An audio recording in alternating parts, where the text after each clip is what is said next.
গাজায় ফিলিস্তিনিদের উপর আগ্রাসন অব্যাহত রেখেছে ইসরায়েল। দখলদার ইহুদি দেশটি পুনরায় ইরানে হামলার হুমকি দিচ্ছে। তবে ইসরায়েলকে সাহায্য করছে এমন এক দেশ যার নাম শুনলে পিলে চমকে উঠবেন আপনি। সৌদি আরব ইসরায়েলের জন্য পাঠাচ্ছে অস্ত্র। প্রতিটি প্রকৃত সামর্থ্যবান মুসলমানের জন্য সৌদিতে গিয়ে হজ পালন করা বাধ্যতামূলক। অথচ সেই সৌদি অস্ত্র পাঠাচ্ছে ইহুদি রাষ্ট্রে, যে অস্ত্র ব্যবহার করা হবে মুসলমানদের হত্যার জন্য।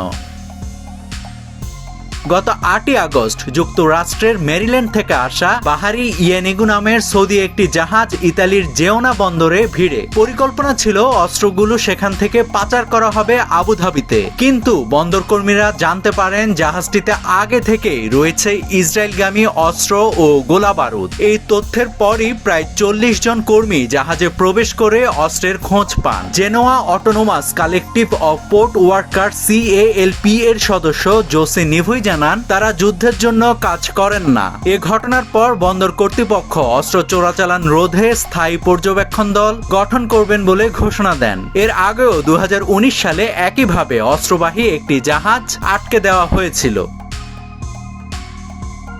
এখন প্রশ্ন হচ্ছে, মুসলিম দেশ হয়েও নির্বিচারে আরেক মুসলিম দেশ নিধনের জন্য সৌদি কেন সহায়তা করছে ইহুদি দেশ ইসরায়েলকে? এ প্রশ্নের উত্তর দেয়নি সৌদি জাহাজ কর্তৃপক্ষ।